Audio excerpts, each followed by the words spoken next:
ശക്തമായ സമരം ആരംഭിക്കുമെന്ന് സർക്കാരിന് മുന്നറിയിപ്പുമായി ബി.ജെ.പി ഭരിക്കുന്ന സംസ്ഥാനങ്ങളിൽ സുപ്രീം കോടതി ഉത്തരവ് ദുർവ്യാഖ്യാനം ചെയ്യാൻ സാധ്യതയുണ്ട്.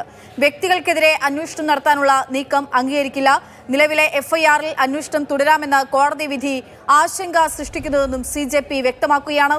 വിഷ്ണു പ്രസാദ് വിവരങ്ങളുമായി ചേരുന്നു. വിഷ്ണു, എല്ലാ ഉറപ്പുകളും ലഭിച്ചതിനു പിന്നാലെയാണ് ഈ സമരത്തിൽ നിന്നും പിന്മാറാനുള്ള തീരുമാനം അത് ബി.ജെ.പിയുടെ ഭാഗത്ത് ഉണ്ടാവുകയും അവർ ആഹ്വാനം ചെയ്തു. എല്ലാവരും തിരികെ വീടുകളിലേക്ക് മടങ്ങുകയും ചെയ്തു. ഇപ്പോൾ വീണ്ടും ഈ സുപ്രീം കോടതി എഫ്ഐആറിലെ അന്വേഷണം തുടരാമെന്നുള്ള ഭാഗമാണ് ഇവരെ സംബന്ധിച്ചിടത്തോളം ആശങ്കപ്പെടുത്തുന്നത്. എന്താണ് പറയുന്നത്? ഈ കോടതി ഉത്തരവ് ദുർവ്യാഖ്യാനം ചെയ്യപ്പെടാനുള്ള സാധ്യത എവിടെയെന്നുള്ളതാണ് ചൂണ്ടിക്കാണിക്കുന്നത്. പക്ഷെ അതായത് നിലവിൽ രജിസ്റ്റർ ചെയ്ത കേസുകളിൽ അതായത് എഫ്ഐആറുകളിൽ അന്വേഷണം നടത്താം, പക്ഷെ ആരെയും അറസ്റ്റ് ചെയ്യാൻ പാടില്ല എന്നാണ് സുപ്രീം കോടതി പറഞ്ഞിട്ടുള്ളത്. ഇത്തരത്തിൽ രാജ്യവിരുദ്ധ ശക്തികളും അതോടൊപ്പം തന്നെ ചില ക്രമസമാധാന പ്രശ്നം ഉണ്ടാക്കുന്നവരും ഈ സമരത്തിൽ പങ്കെടുത്തിട്ടുണ്ട് എന്ന കേന്ദ്ര സർക്കാരിന്റെ വാദം കണക്കിലെടുത്തുകൊണ്ടാണ് അന്വേഷണം നടത്താമെന്ന് കോടതി ഉത്തരവിട്ടിരിക്കുന്നത്. ഇത് ദുർവ്യാഖ്യാനം ചെയ്യപ്പെടാൻ സാധ്യതയുണ്ട്. പ്രത്യേകിച്ച് ബി.ജെ.പിയോ എൻ.ഡി.എയോ ഭരിക്കുന്ന സംസ്ഥാനങ്ങളിൽ ഇതിന് സാധ്യത വളരെ കൂടുതലാണ് എന്നാണ് ഇപ്പോൾ പറയുന്നത്. ഇത്തരം അന്വേഷണങ്ങളും പാടില്ല എന്നൊരു ആവശ്യമാണ് ഇപ്പോൾ ബി.ജെ.പി മുന്നോട്ട് വെക്കുന്നത്. കേന്ദ്ര സർക്കാരിന്റെ അഭിഭാഷകൻ കോടതിയിൽ പോലും ഈ കേന്ദ്ര സർക്കാർ നൽകിയ ഉറപ്പുകൾ സംബന്ധിച്ച് സംസാരിച്ചിട്ടില്ല. അതായത് കേസുകൾ ഉണ്ടാകില്ല, അറസ്റ്റ് ഉണ്ടാകില്ല എന്ന് ബി.ജെ.പിക്ക് നൽകിയ ഉറപ്പുകളെ സംബന്ധിച്ച് അത്തരമൊരു നിലപാട് സ്വീകരിച്ചിട്ടില്ല.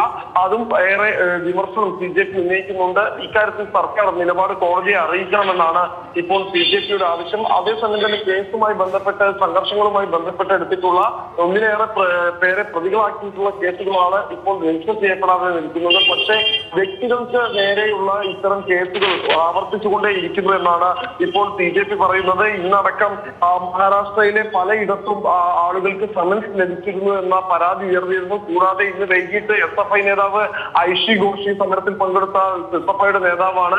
ഐഷി ഘോഷിനെ നേരെ ഉൾപ്പെടെ പോലീസിന്റെ നടപടി ഉണ്ടാകുന്നു എന്നത് ഉൾപ്പെടെയുള്ള കാര്യങ്ങൾ ചൂണ്ടിക്കാട്ടിക്കൊണ്ടാണ് അഭിജിത് ദീക്ഷയുടെ പോസ്റ്റ്. ഇക്കാര്യത്തിൽ ഒരു കാരണവശാലും അത്തരം നടപടികൾ അംഗീകരിക്കില്ല. അങ്ങനെ നടപടികൾ ഉണ്ടായാൽ സമാധാനപരമായ ശക്തമായ സമരം വീണ്ടും ആരംഭിക്കുമെന്ന മുന്നറിയിപ്പാണ് സർക്കാരിന് ബി.ജെ.പി നൽകുന്നത്.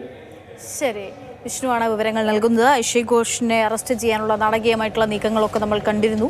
അതിലേക്കൊക്കെ നയിക്കുന്നതാണ് ഈ കോടതിയുടെ ഉത്തരവ് എന്നുള്ളതാണ് ബി.ജെ.പി മുന്നോട്ട് വയ്ക്കുന്ന ആശയം.